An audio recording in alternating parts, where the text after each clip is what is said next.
All right, let's get into the Mr. GLOAT podcast, episode 24, August the 11th. And man, oh man, guys, there's going to be a couple interesting topics I'm going to talk about, and they're going to be long. Well, the first one I can whiz it by easily, but the second topic, I do have interesting thoughts about it. And I put a lot of effort into this, so we might as well just get into it as best as we can, shall we? But, to be honest, guys, talking about boxing in the Olympics, talking about my new information of NASCAR, the information will take place on Wikipedia as I'm actually taking you viewers down to the Summer Olympic Games 2024 professional boxing. And ladies and gentlemen, competitions here, we've had 329 gold medals. And guess what? I like to say congratulations for Japan getting 20 gold medals. They didn't get a lot of gold medals. It's kind of crazy that how Japan got 20 gold medals, 12 silver, 13 bronze, which is 45 medals in total. That's not a lot because Australia had 53, 16 B, 19 silver, and 18 gold. Or I would just call them G's. Either way. Even the country of France hosting would be the fifth, getting 16 golds, 26 silver, and 22 bronze. They got 64. That's a lot. Even Great Britain had 14 G's, 22 silvers, and 29 B's. And that equated to 465 medals. So considering how Japan didn't get a lot, they got a lot during the time in the month of July. China and America both scored a total of 40 gold medals. And surprisingly, America got 44 silvers and 42 bronze. And China got 27 silvers and 24 bronze. I do feel bad, guys, because I think China deserved it. Like, guys, China was a better country at boxing, even though Uzbekistan were also on the line here. I like to say, Japan, I think Japan were more of my most popular of all others. I will say though, the Japanese people really did put a lot of surprising effort when it came to the diving meter, because I remembered the Chinese female actually put in a good work as Kwan Hogchan. Considering how she was only barely 14 years old in 2021 to win the Olympic Games in 10-meter platform, how she demolished it, comes back in 2024 and wins not just to become defending champion in the 10-meter platform, but also in synchro 10-meter platform. Right? This Chinese woman she's still a teenager. She's 17 years old. Kwan Hongchan is the best. Like, best. I have to say she's the best athlete of all time, I would have to say. And considering how China demolished 8 gold medals undefeated, not one other country has won a gold medal in diving. All men and women in China just proved themselves. Even though I was a little bit, guys, I was actually a little bit pissed off when I heard a Chinese guy named CAO, Yuan and CAO, I don't know how to pronounce his name. He scored a total of 500.15 in preliminary rounds. Went to semifinals to score 504. He was scoring multiple dives, 96.90, 86.40, 97.20, dang, 91.80, 88.80. Like, he scored all total after 6 dives. He went on to get a 547.50. That's a lot. And you're probably wondering, maybe Kwan did better. Considering that, not really, because they actually had 5 dives. They gave females 5 professional dives. And her score, considering if you did had to, like, I will say this, guys. Her total competition from preliminaries was 421.25. The semifinal was 421.25. I mean, 0.05. She scored a 90, 84.80. She had a 76.80 question mark. 92.40, 81.60, a 425.60. So I am a little bit distraught by that number because I don't understand how could men do good job in platforms but not females. I got a little bit questioned there. I question. Also, as for the country of North Korea is the best country to never win a gold medal. They only scored 2 silvers from table tennis mixed doubles. They went silver in July 30th. July 31st, they went in women's synchronized 10-meter platform and scored silver. August the 4th, they had a boxer named Pang Choi Mi, like Choi Mi Pang, in the 54 kilograms, finished bronze. Kim Mi-rae in the 10-meter platform diving also finished in bronze on August the 6th. That same day, they had a men's Greco-Roman wrestling 60-kilogram show and finished bronze. And August the 8th, women's freestyle 53-kilogram wrestling also went bronze. So it is what it is. Not every country did a great job there. And considering how North Korea is still a little bit falter behind as of the career, because the most medals they have scored has barely been there. So they barely are contending for medals, but just for gold medals, that was just really hard. So with all that talking, guys, let's get to boxing. So as for professional boxers, guys, on August the 6th, we had the 60-kilogram of women's boxing, where Kelly Harrington defeated Beatriz Ferrari from in Brazil, and I was really pissed off. She had to lose. She did defeat the Chinese woman, so yeah, she had her ways there. August the 7th, we had 63-kilogram in men's, where Irlanda Alvarez from Cuba managed to squeak on his first gold medal at the age of 24 years old. I am pissed off that he's younger than me. He barely defeated the Frenchman of Sofiane Almahia, which that guy managed to dominate fights, while the Cuban did everything he did to dominate fights after fights. He barely won the last fight. In the men's 80 kilograms, which would be somewhat of a light heavyweight, managed to have Alexander Kajaniak. Hard name to spell, his last name. Interesting hard name to spell. He from Ukraine managed to... he barely squeaked out. This guy that was rated number 3 in the seed in this division at the time was pretty hard. And considering he's the first Ukraine boxer in the middleweight at this time at 80 kilograms, he squeaked out, dominating one fight in the 16 finals, quarterfinals. He barely won a split decision 3-2 against Arlen Lopez. But in defense, his opponent in silver that won the silver medal, fought him in the finals, he dominated his fights in the 16 round and quarterfinals, but barely won a split decision 3-2. So yeah, this was pretty crazy how they both went split decision in their last 2 fights, and one had the win. So congratulations to this guy, Alexander. He's 29 years old, so good luck to him. He's 5'11". As considered, he's already defended gold medalist now 2 times since 2020 in the Tokyo Games. Yeah.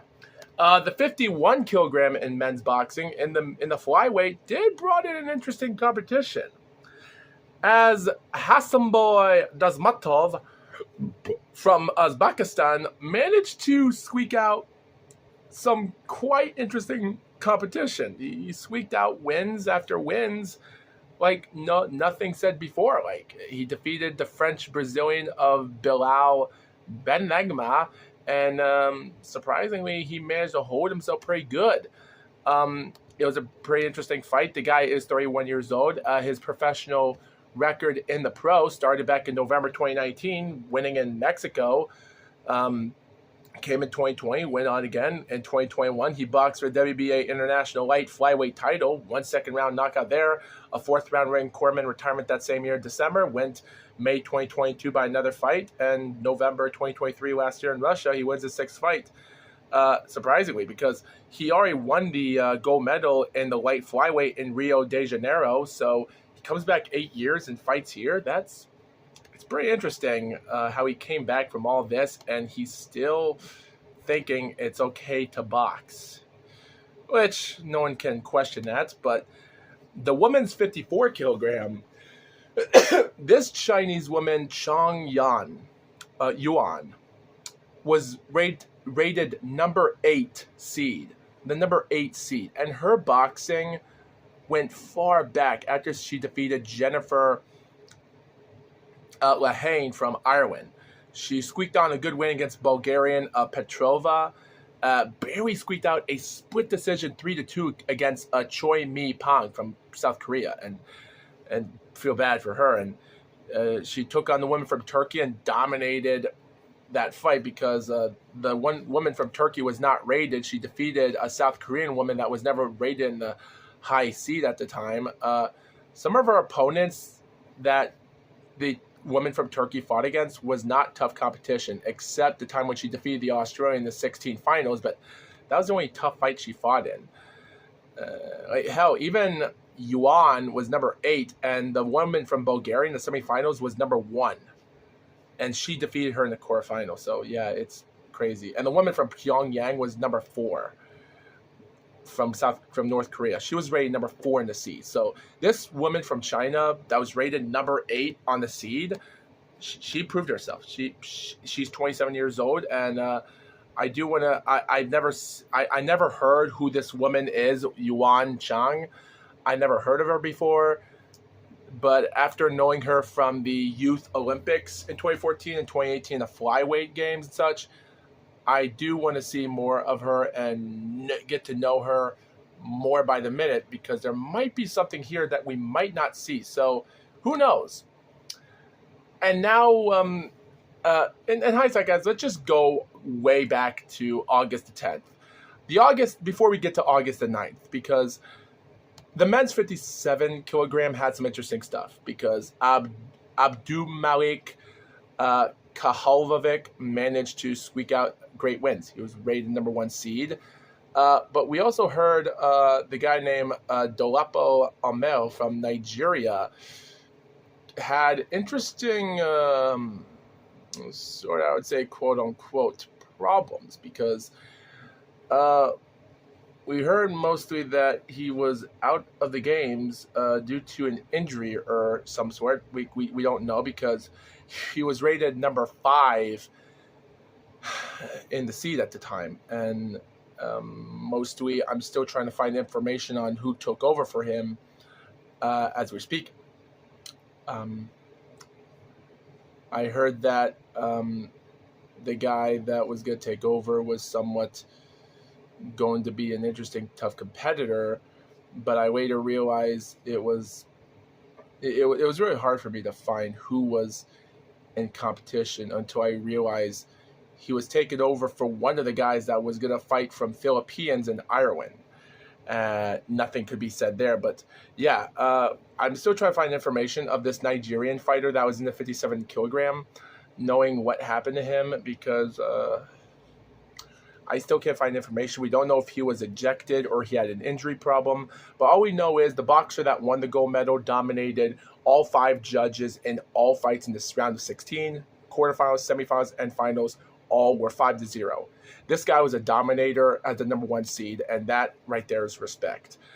But what about the 71 men's kilogram that took place on August the 9th? Another Uzbekistan fighter of another guy that I can't say his name was unranked at the time. It's crazy, because this guy was not even in the rankings at the time. He was rated never. He was rated when he took on the Egyptian of Omar that was rated number 5 at the time, and he dominated him. He dominated number 4 seed of Nikolai Tarayan from Denver and went 5 rounds of him. He even my bad, I friggin', oh my gosh. No, come on, get me, oh my gosh. Sorry about my computer there. He also took on Omari Jones, that was so close from America making a gold medal. And he fails to win the semifinals by split decision, 3-2. Omari Jones is the only American boxer to win a medal in boxing. And the Uzbekistan won the whole show. For American boxers, only one won the bronze medal, and that was only him. But mostly, let's talk about the men's 92 kilogram, which is actually quote unquote is the men's heavyweight, not the super heavyweight, but heavyweight. That's been around since 1904, since Samuel Berger in the 1904 Olympic Games became gold medalist. But his boxing career didn't go places. But still, also my favorite fighter as in this division was Lazizbek Mulajanov, a guy that defeated Bekajir Jalilov, the super heavyweight gold medalist in the 2021 Olympic Games in Tokyo. So when I saw him fight here, I was really upset that he wasn't ranked in the top 8 seed. He was never released in there. And I was upset because I think he deserved it. And him defeating Patrick Brown, that was not even...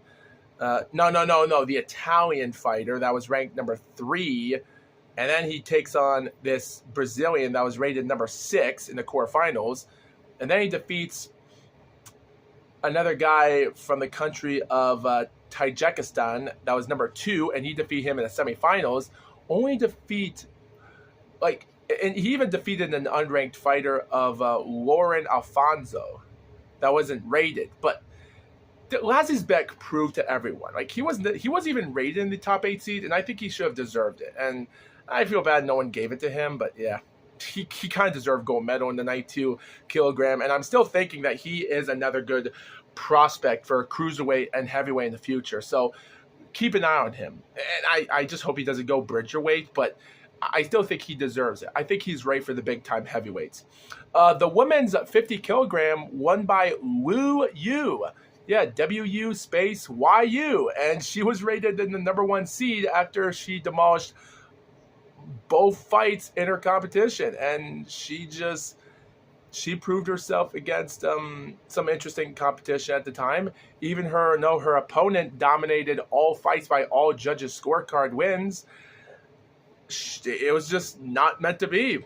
A good fight for 50 kilogram. Wu Yu, congratulations. She managed to hold herself way down the flyweight and become the first Chinese woman to win a gold medal in that division. So congratulations for her.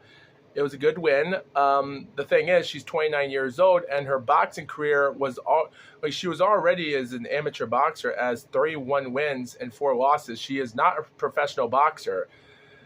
She did a good job. She held herself up pretty good in that fight, and it was a good win. It was pretty good. So congratulations. Let's get down to the 57 kilogram of the women's boxing division, where we have a little bit of an interesting win here by Chinese Taipei Lin Yuting.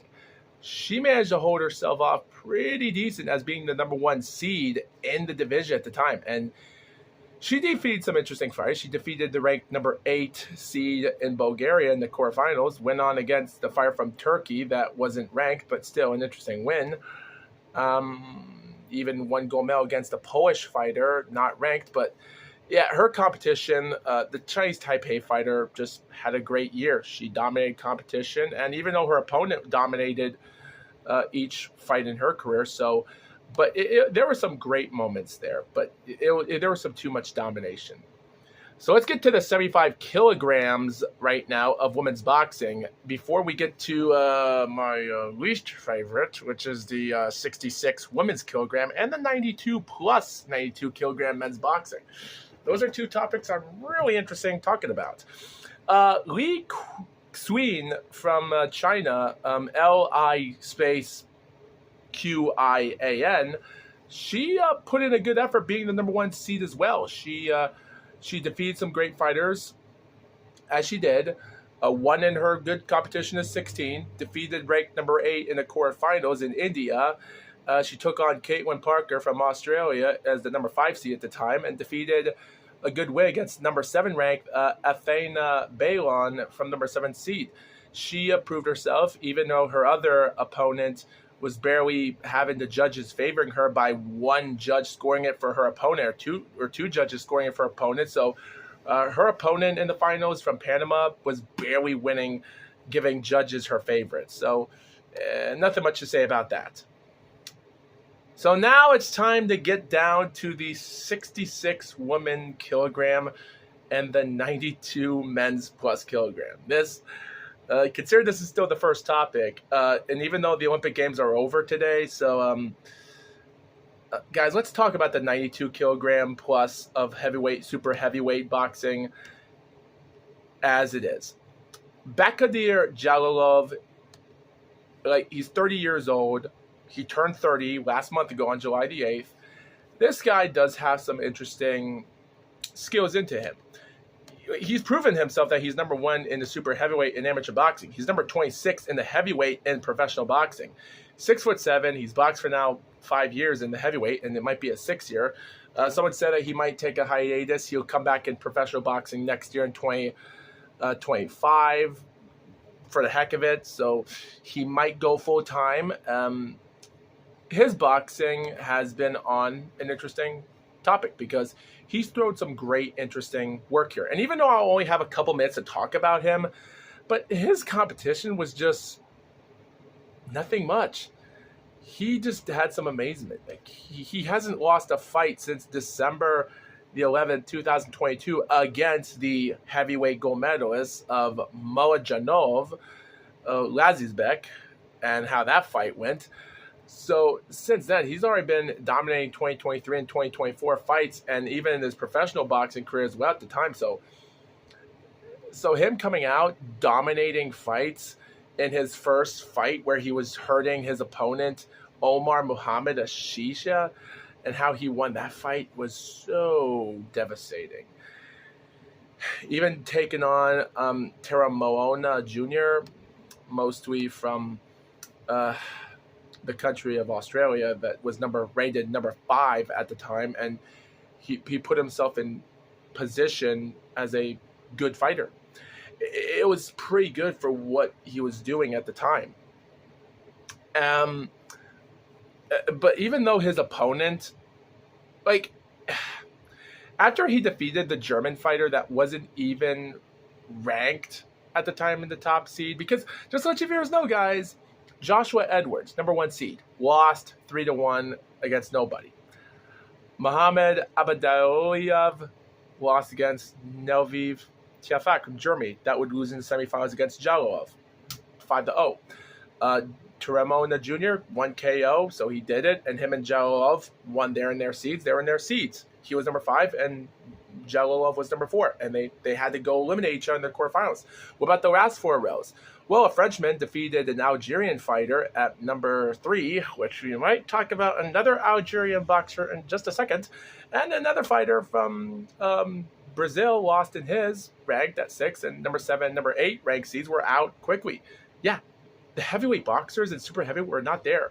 And this Spanish guy barely won a split decision, dominated the 2 fights, and Jalolov dominated him.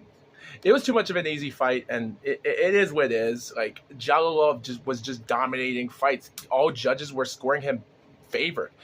Like, 3 judges, when he took on the Australian fighter, 3 judges gave it 29-28, and the others 30-27. So that had to be a more harder fight for him. But after his win against the German fighter in the semifinals, nothing much. And his win against the Spanish guy, it just goes to show you, Jalolov is there. He's on top of the world like no one else has, and you gotta give him credit. He's there, whether you like it or not. And I actually enjoyed his work. He's done a good job, and I really do enjoy it. So now we get down to the 66 kilogram Yang Liu from China, dominating fight after fight in her round, 5-0, 5-0, 4-1 in the semifinals. Loses 5-0 in the finals against an Algerian person that is questioned as being a male gender. And that person went first round KO win in 46 seconds against an Italian person that wasn't even throwing a punch. A woman that lost her father, her Italian father, when she went to the Olympic Games in 2021. She lost in her first round, comes back, makes redemption, loses more embarrassingly. If there's a reason why you commit suicide, this is the reason. And that controversy of this Algerian woman that goes by the name of Eman Khalif. She comes out, dominates 5 rounds in the quarterfinals against a Hungarian woman, goes up against another tough person. Then she takes on the number 2 fighter in the seed from China, and that woman didn't get nothing done. But the thing is, here's the problem. There is no YouTube footage of this. And I'm going to get to that in a minute. But this is so hard for me to talk about because, guys, I tried to find a bunch of images online of this woman, Khalif, and to be honest, it's really hard because I click on an image on BoxRec, and when I look up her on BoxRec, she has 1 win with 1 knockout. And her photo is her weird, ugly face, weird eyebrows, like her eyes, her face, and her hair shiveled back with part of it here. Like when I saw Khalif's BoxRec image, it was so ugly as fuck.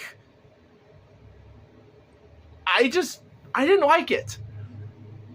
When hearing the information about this and seeing her win in her quarterfinal a couple days after that controversial fight against the Italian person, I had to look something up until the Olympic Games were over. And God almighty, there was so much information, I was going to puke. So my answer is this. Is Eman Khalif a man? That's what the title of this video is. And the image I see and a bunch of other images I find online when I look up who she is and just seeing it, there's times that she does have, like her hair does have a little bit of a woman's typeface. But then you do look at some of the times when you see her big nose, it does give me weirdness. But yet again, I don't find nothing interesting. Like, no, she's not my type. And to be honest, I don't know how many people would say you would marry her. But yet again, at the end of the day, I think that's the problem, guys. There's a lot of people that have problems when it comes to our faces being distorted. Like, at the end of the day, God gave us our faces. Like, if God didn't give us a gift that we can walk, have fingers, and have a face, because God gives us everything so we can talk, breathe, look, see, and hear. God gives us that. Yes, and he gives us stuff to live out our life and have a family of our own. And he helps us and he gives us our children. And at the end of the day, it is weird and there is times. But when looking at the fights, guys, I couldn't find information because when I looked up Eman Khalif versus Yang Liu,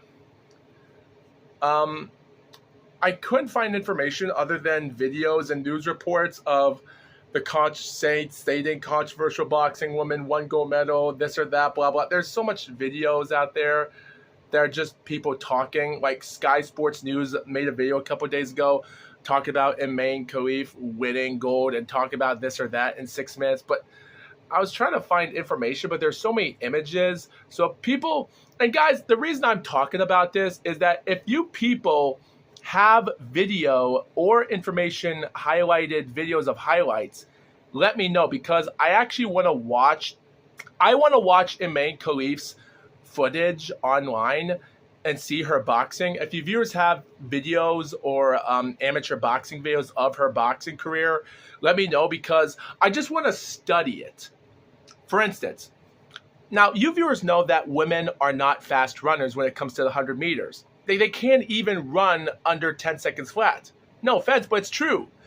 And sometimes women aren't that much when it comes to boxing because they haven't been around the sport for over a long time, but they are trying to gain up more advantage as time goes on.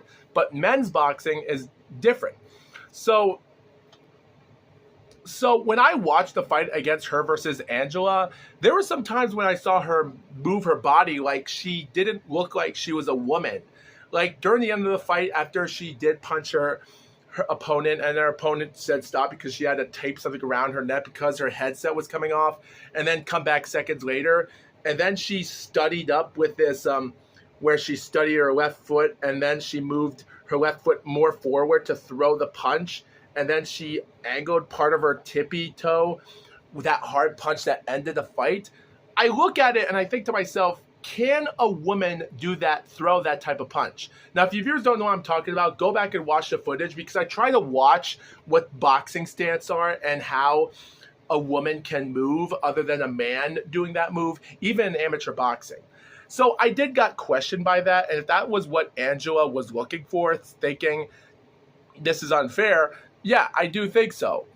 As of right now, I don't think you viewers have to tell me, because I actually found a video of NBC Sports that just uploaded a video a couple days ago that talked about Emaine defeating Yang Liu. So I'm just going to watch this video right now. Considering that the advertisement is still on, so let me just watch this 4-minute video and see if I could find anything. Sorry for talking too much. I'll get to the second topic later. So Iman Khalif. Okay, Iman Khalif. That's how you present her name. So yeah, she did this. Wait a minute. Wait, Iman Khalif has fought against this Chinese woman before? When did they last fought?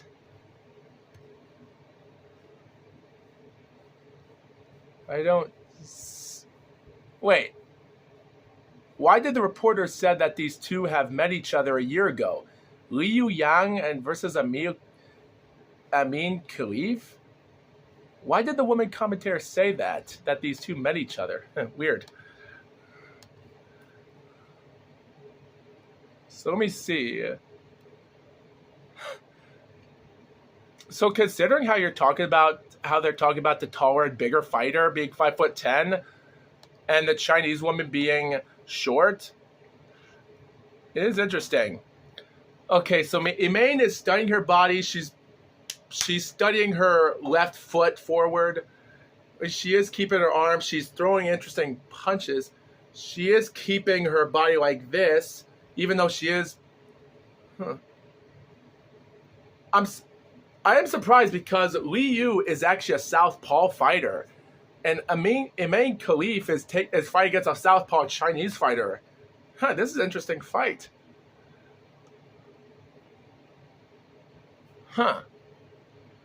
So, okay, so the Chinese fighter's studying some crazy jabs. So Emaine is moving her body a little bit forward. She sounds like she's moving like a woman to me. It looks like she's moving like a woman.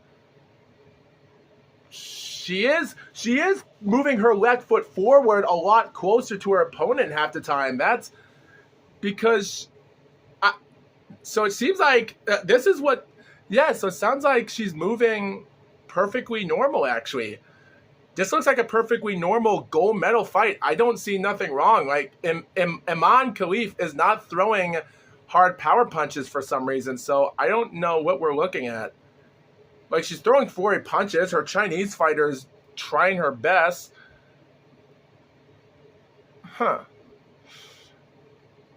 Interesting. Like I said before, guys, Emaine is moving her left foot forward and attacking her to the ropes, so like, Liang Yu is not really doing much right now, to be honest. I don't know, guys. When watching this, I don't know, guys. It seems like a woman can actually do that. So, to be honest, guys, she already dominated the first 2 rounds, in my opinion, but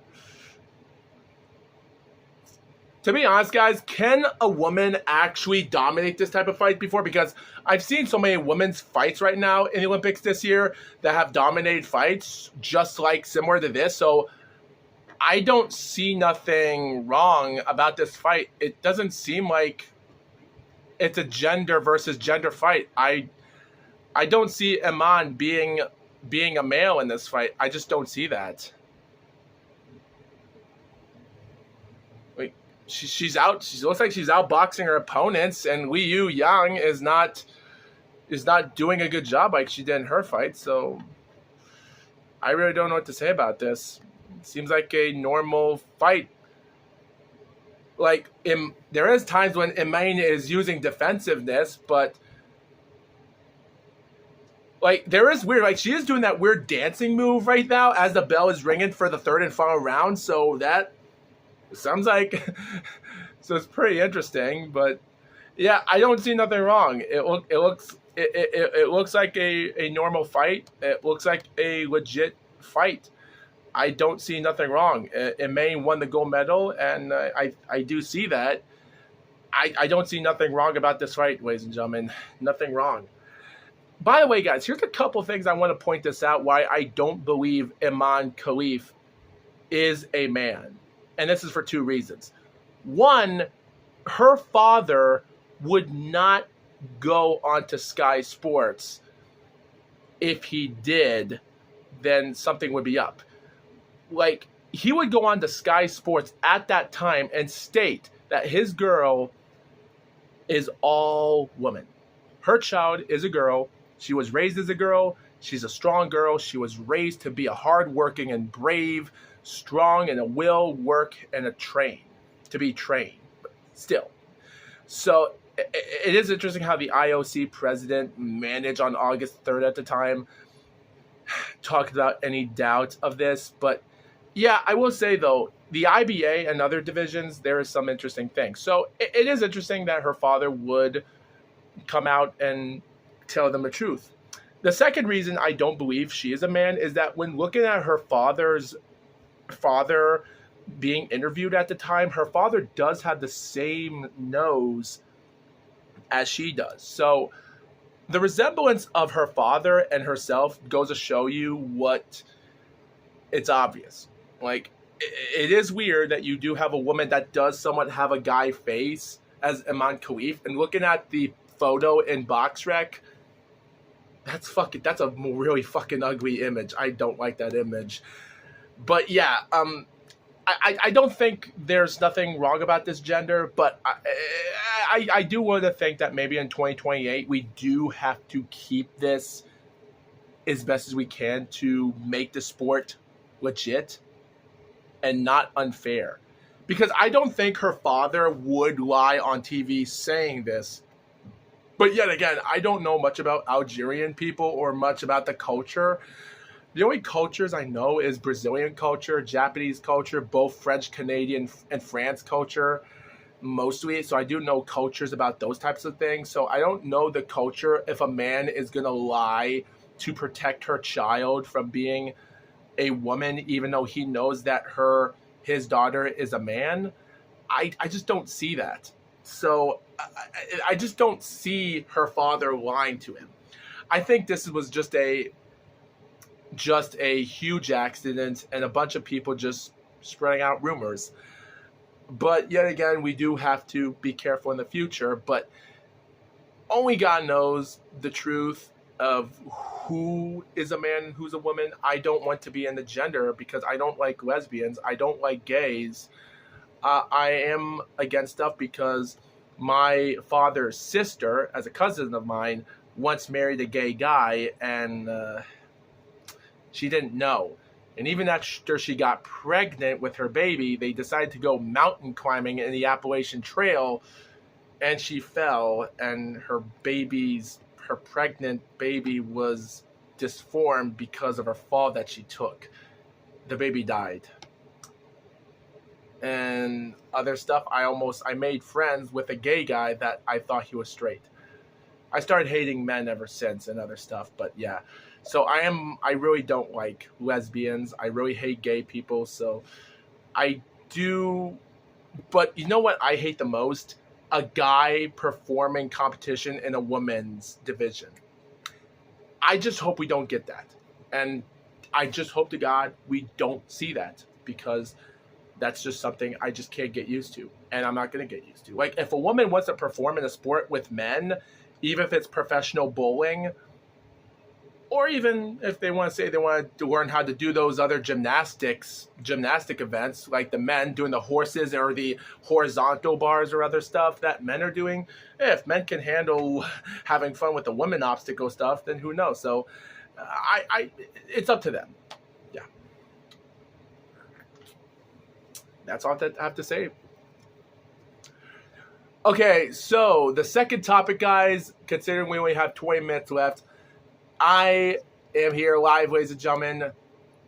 I'm really excited to talk about this topic. It's the topic, the one and only NASCAR Cup Series VTubers. The NASCAR Cup Series VTubers, ladies and gentlemen, the inaugural 2024 season. We have 8 races scheduled. The first race will be scheduled in Daytona. I'm actually going to schedule an update. It's going to take place at 12 p.m. and a specific time at 12 p.m. on August the 18th. Let me get that schedule up. Sorry about that. My iPhone's on the computer screen there. So I already set to premiere as of right now for August the 18th, 12 p.m. So please click on the notification because we're really happy to start the inaugural race of a Daytona 500 race. 10 laps of competition, ladies and gentlemen. The rule formats are simple. The point standings are 2003 and the 1975 NASCAR point standings. Bob Latford, don't tell me who he is. Competition simple. The person with the highest points. The first race will take place in Daytona on August 15th. We're going to have 40 VTubers in competition. I'm gonna keep on hyping this up so other people will pay attention to my content, and I'll be getting more information while I'm guys, you don't have to move this fast. It's just sitting on even though these videos are being uploaded tomorrow on August the 12th, one day after the end of the closing ceremony. So what the fuck? The next race will take place in North Carolina on August 25th, as it will take place at 10:30 a.m. The reason I said that at the morning date is because NASCAR Cup races actually start in the afternoon. So I want to compete in the ratings, even while NFL is already starting preseason as we speak.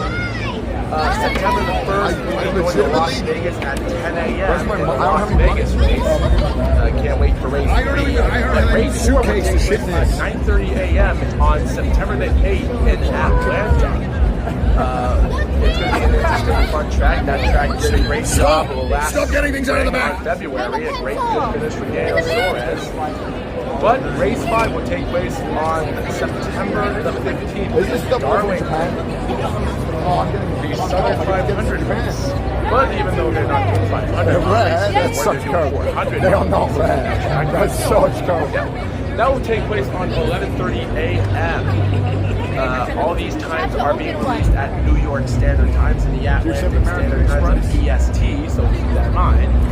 I only have American Express. As right now.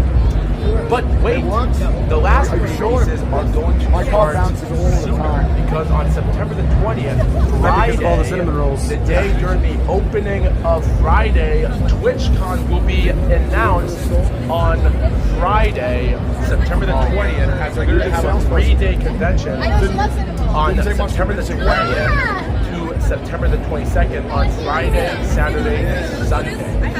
And that will be race 6 taking place in the Bristol Super Speedway. Bristol Motor Speedway will be taking place on Friday, September the 20th.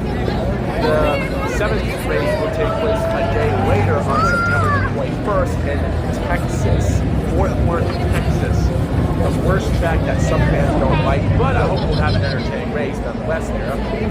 And the finale race will take place a day later on Sunday during the closing ceremonies of TwitchCon. Can I leave the trash with you? So TwitchCon will come to an end on September the 22nd, and that will be the season finale, race 8 in Talladega. It's going to be great.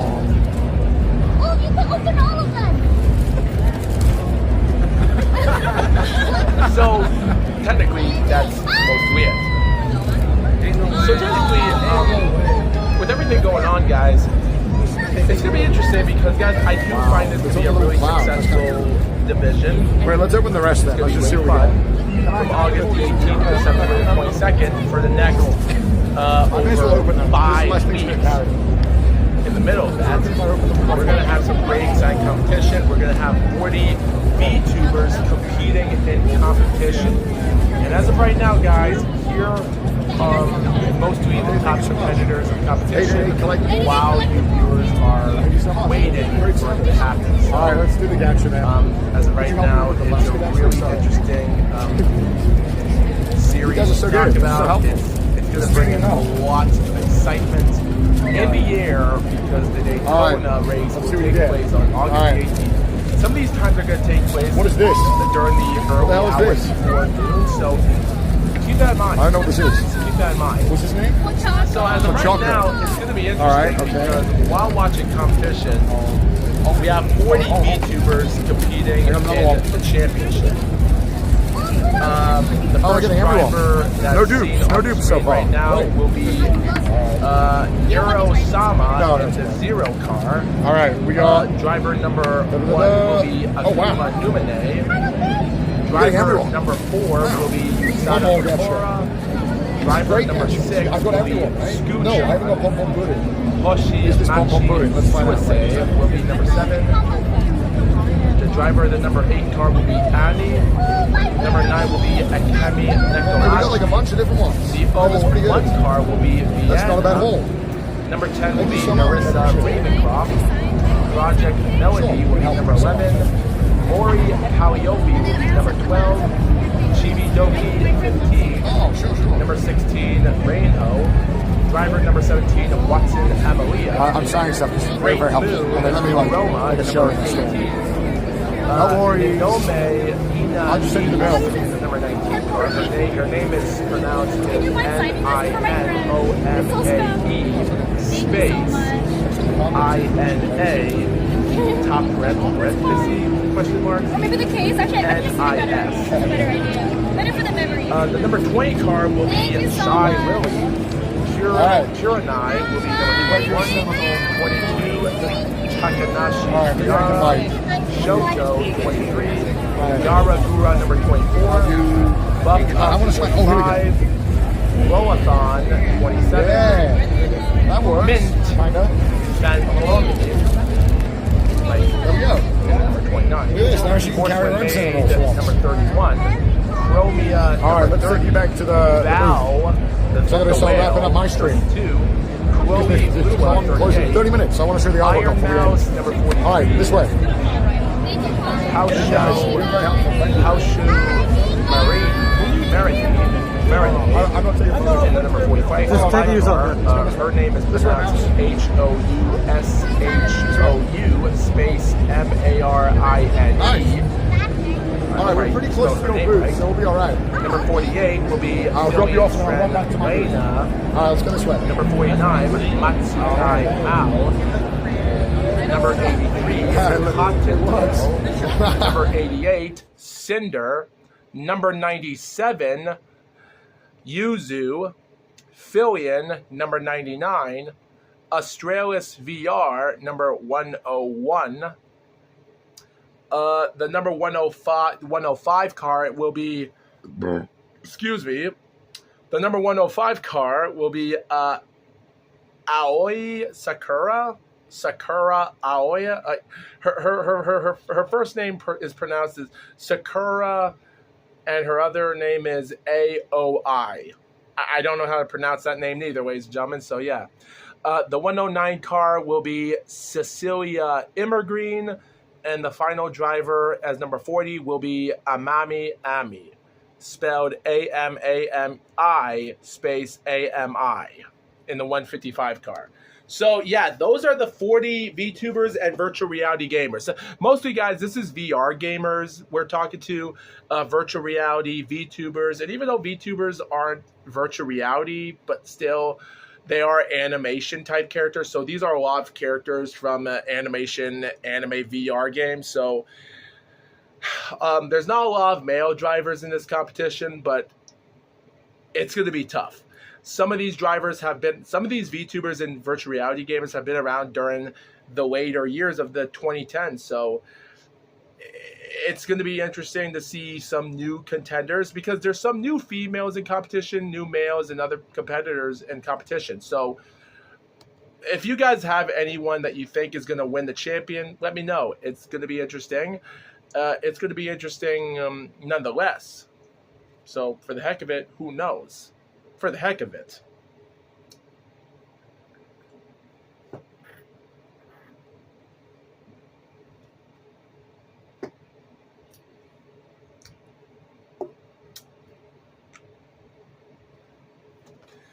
So with about amount of time, you can say to yourself, I will say this though, guys. I will say this though. There's going to be a lot of interesting stuff here. Now, guys, the races aren't going to be that long. I set all of the 8 races are set for 5% of the laps. So instead, in the Daytona race, the longest race you could race is 200 laps, 2.5 mile round track. If you divide that by that number of 200 laps, it's like 5. If you times that number, it's actually 500 miles. So 2.5 miles times 200 laps around each lap is 500 miles. But I actually divided that away to like 5% of it, and actually making it 5% of the race. So technically, instead of running a full 100% of the race, it's only going to be 5% of the race, which means we're going to run only 10 laps of racing. So this is just a start, guys, because I don't want to make the videos long. I just want to make sure if my quality and everything else is working properly. I just recorded, as I'm making this video right now, I just recorded 3 races already. I did the Daytona, Carolina, and Las Vegas. So I'm just taking my time releasing part of the races. I'm just going to take a little bit of a break and take my time releasing each video. And they're not long. They're like 10 to 20 minutes long of races, maybe 25 minutes. So technically, there is going to be a lot of excitement. I actually did do a practice session of races, such as how fast cars can go and where the odds of crashes and cautions happening quite often. And I really did get into it a little too dangerous, because I was being so amateurish with so much of the stuff I was doing. It was a pain in the butt.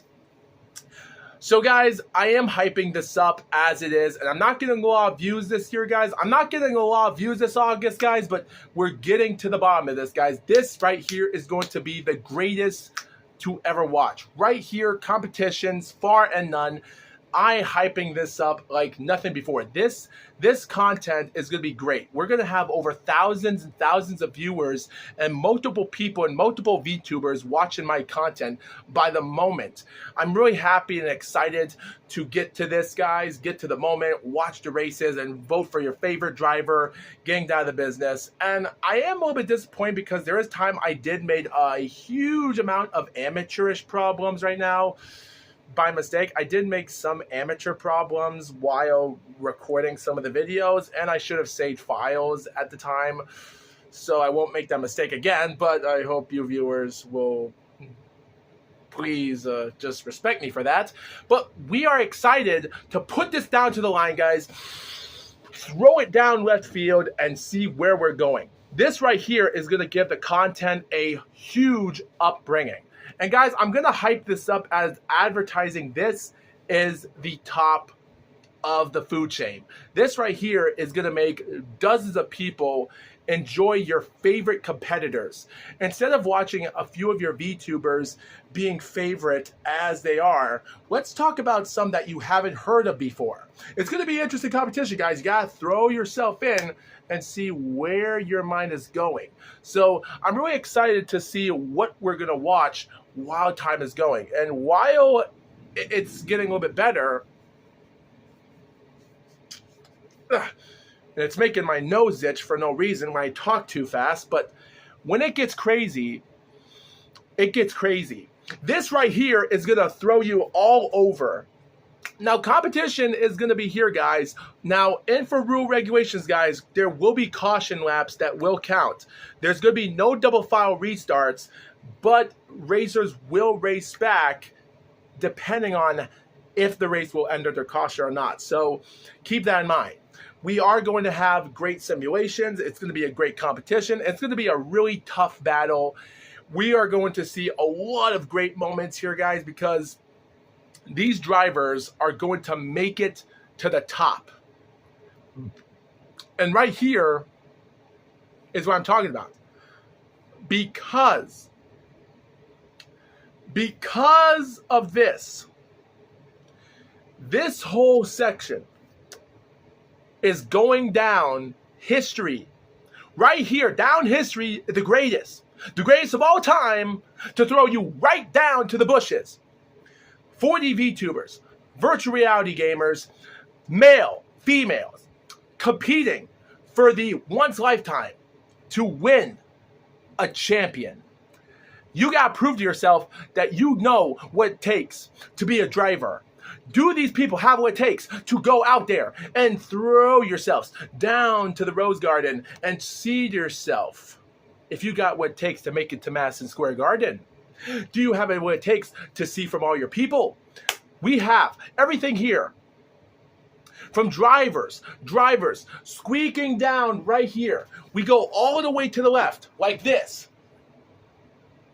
We start to the first row, and then we go to the second row, third row, fourth row, fifth row, sixth row, seventh row, eighth row, ninth row, 10th, 11th, 12th, 13th, 14th, 15th, 16th, 17th, 18th, 19th, 20th.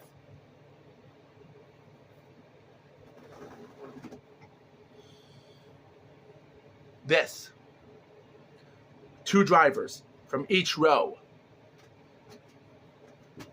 Starting here. This right here is how we start. We start this right here, Daytona. This right here is what it's all about. The Great American Race takes place August the 18th.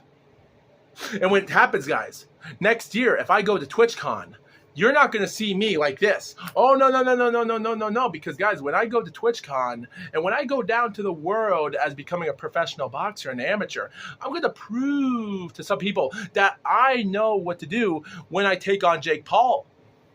When I prove that Logan Paul is nothing but a little a-hole that doesn't care about nothing but just fighting in pay-per-view matches, he doesn't even know what the heck he's doing.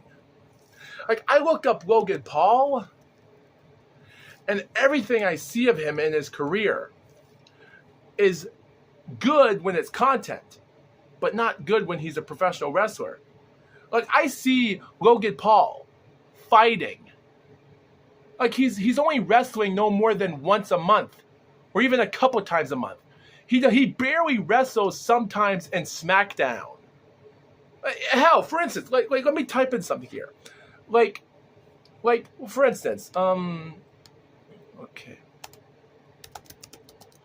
When you look at this, guys,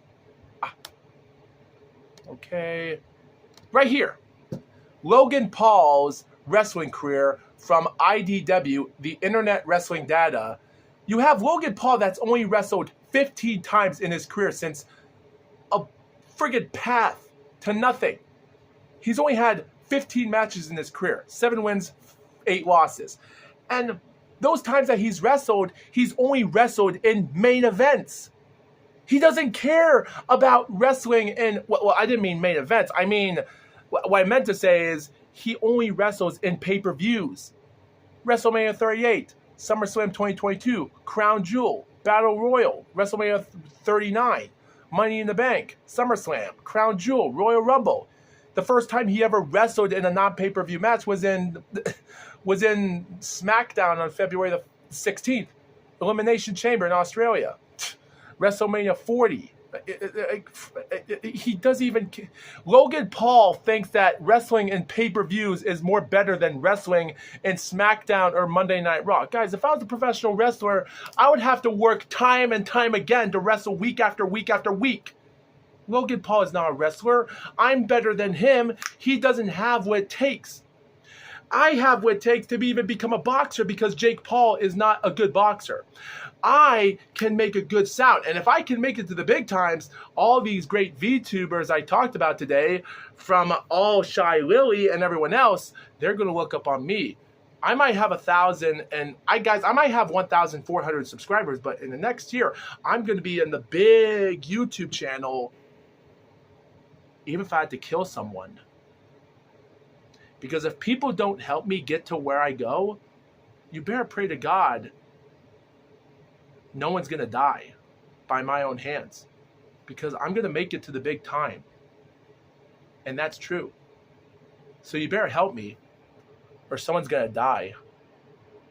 See you later, ladies and gentlemen. And thanks for watching the GLOAT podcast.